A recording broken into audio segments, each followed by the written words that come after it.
हाय दोस्तों, good afternoon. इस video में आज हम एक्सटेंशन मेथड के बारे में सीखने वाले हैं कि सी शार्प में एक्सटेंशन मेथड क्या होती है। कि अगर आप कोई मीन्स एक्सटेंशन मेथड क्या होती है और उसके आप कहाँ पे यूज करते हैं या उसको आप कैसे यूज करते हैं, तो ये सभी चीज़ हम इस वीडियो में सीखने वाले हैं। तो उससे पहले यदि आप हमारे चैनल पे नए हैं तो हमारे चैनल को सब्सक्राइब कर लीजिएगा और साइड में जो बेल आइकन आएगा उसे ऑल पे नोटिफिकेशन पे डाल दीजिएगा ताकि फ्यूचर में जो भी वीडियो हम अपने चैनल पे अपलोड करें उसका आप लाभ उठा पाए। हम अपने चैनल पे .NET, React, jQuery, MVC, API, C sharp, interview question, SQL server के रिलेटेड में वीडियो डालते हैं। यदि आप इसमें से कुछ भी वीडियो को देखना चाहते हैं तो आप हमारे चैनल पर विजिट करके देख सकते हैं। तो चलिए स्टार्ट करते हैं। सबसे पहले हम देखते हैं कि एक्सटेंशन मेथड होता क्या है सी शार्प में।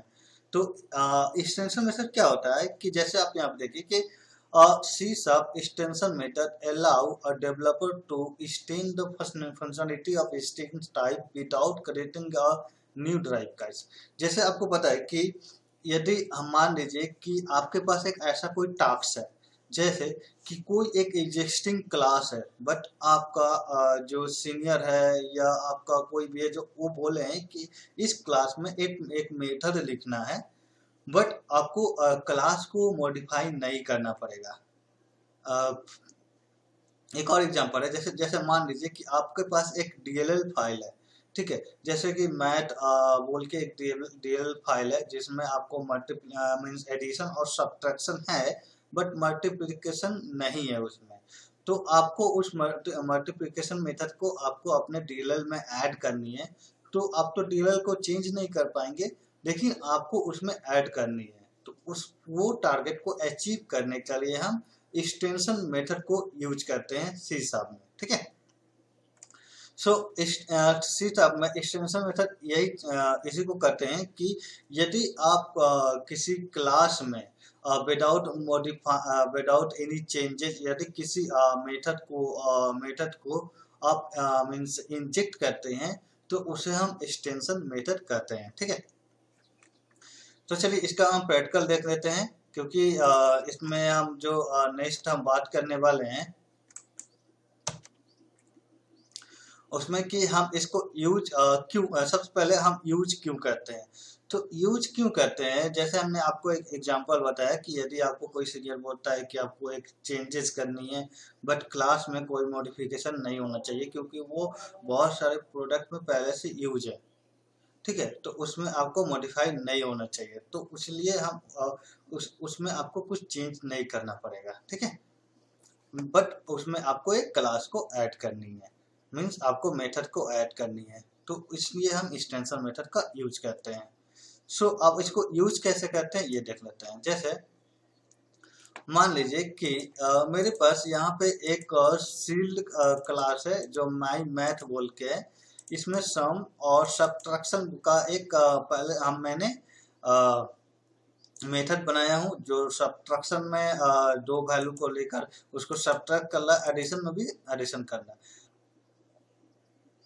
क्योंकि ये सील्ड क्लास है तो इसको हम इनहेरिट नहीं कर सकते, इसका हम ऑब्जेक्ट बना सकते हैं बट इसको इनहेरिट नहीं कर सकते हैं, ठीक है। बट आपको इसमें कुछ चेंज भी नहीं करना है, ठीक है। तो इसको हम इसमें एक्सटेंशन मेथड कैसे लिखेंगे, तो एक्सटेंशन मेथड का सबसे मीन्स अगर आप एक्सटेंशन मेथड लिखते हैं, चलिए हम फिर से आपको लिख के दिखाता हूँ कि एक्सटेंशन मेथड लिखते हैं तो सबसे पहले आपका जो क्लास हो जिसमें आप एक्सटेंशन मेथड लिख रहे हैं वो आपका स्टैटिक क्लास होना चाहिए, ठीक है। उसके अंदर में आपका स्टैटिक मेथड होना चाहिए, स्टैटिक मेथड होना चाहिए। तो चलिए मैं स्टैटिक मेथड लेता हूँ जिसका रिटर्न टाइप डेसिमल है ये, और यहाँ से हम दो वैल्यू को पास करेंगे, ठीक है। तो यहाँ पे हो गया आपका ए डेसिमल और बी, ठीक है।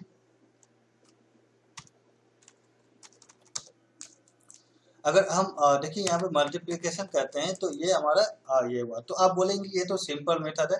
तो अभी ये एक्सटेंशन मेथड नहीं हुआ क्योंकि अभी तो मेरा सिंपल एक मेथड बना है, हमको इस मेथड को इस क्लास में इंजेक्ट करना है। तो इंजेक्ट करने के लिए हम क्या करेंगे, यहाँ पे उस क्लास का रेफरेंस को हम पास करेंगे। ठीक है, तो मेरा क्लास क्या था, माई मैथ बोल के क्लास था, उसका मैंने एक्सटेंशन पास कर दिया।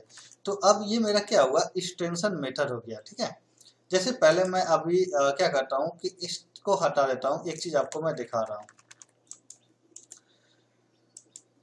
आप देखिए यहाँ पे जब मैं मेरा ये माई मैथ का मैंने एक ऑब्जेक्ट बनाया हूँ। ऑब्जेक्ट बनाने के बाद जब आप देखिए कि यहाँ पे मेरे पास मल्टीप्लाई बोल के कुछ है नहीं। ठीक है, मल्टीप्लाई बोल के कोई मेथड नहीं है, कोई फंक्शन नहीं है जिसको मैं कॉल कर सकूँ। तो इसके लिए मैं यहाँ पे अपना यहाँ डिफरेंस को पास करूंगा। तो ये क्या हुआ मेरा, ये मैथ क्लास में मैंने एक मेथड को इंजेक्ट किया हूँ। ठीक है, तो अब अगर मैं यहाँ पे देखूं कि मल्टीप्लाई है कि नहीं, तो मेरा मल्टीप्लाई आ गया। ठीक है, देखिए यह मेरा मल्टीप्लाई आ गया। आप लेकिन एक चीज आप नोटिस कर रहे होंगे कि जब आप यहाँ पे कोई और भी मेथड देखिए जैसे, तो यहाँ पे डाउन एरो का निशान नहीं है, लेकिन आपने जो मेथड बनाया है उसमें डाउन एरो का निशान है। तो इसका मतलब हुआ कि ये आपका एक्सटेंशन मेथड है।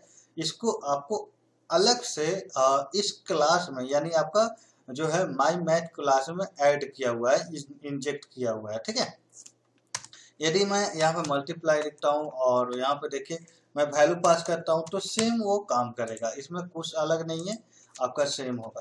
तो इससे आपको क्या बेनिफिट हुआ कि आपको एक ही क्लास को आप दूसरी जगह कॉल करके मीन्स मल्टीप्लिकेशन मेथड को भी आप यूज कर सकते हैं। अदरवाइज आपको क्या करना होता है कि सबसे पहले तो आपका ये सील्ड क्लास है, तो इसको आपको सील्ड कीवर्ड हटाना होता है। फिर उसके बाद इस क्लास को इनहेरिट करके आप इनहेरिट करते हैं। जैसे कि मैं अगर एक क्लास बनाऊं यहाँ पे, चलिए एक क्लास हम ले लेते हैं, उसमें कितना इशू है मैं दिखा देता हूँ आपको।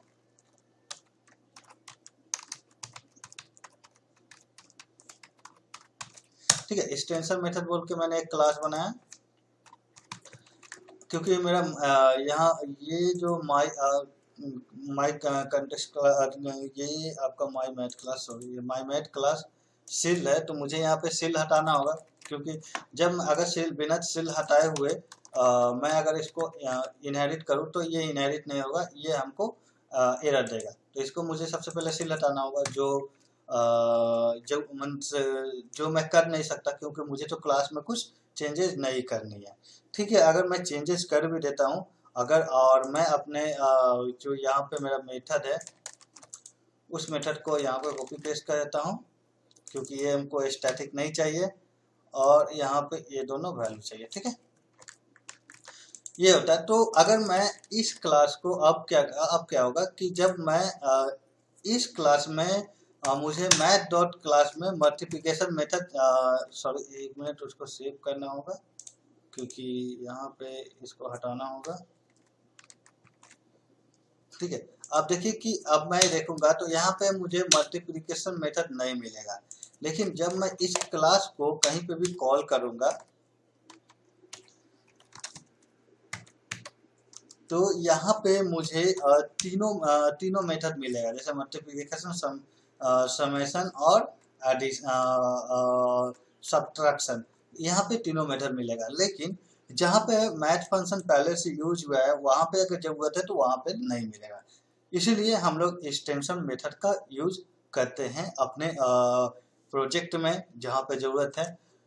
सो आशा करते हैं कि आपको एक्सटेंशन मेथड पूरा क्लियर हो गया होगा। अगर नहीं हुआ हो तो वीडियो को फिर से देखिएगा, आपको समझ में आ जाएगा। नहीं समझ में आएगा तो कमेंट कीजिएगा वीडियो पे, हम आपको आपका हेल्प करेंगे इसको समझने में, क्योंकि ये बहुत इंपॉर्टेंट टॉपिक है और हर एक इंटरव्यू में आपसे ये एक्सटेंशन मेथड का कॉन्सेप्ट आपसे पूछा ही जाएगा।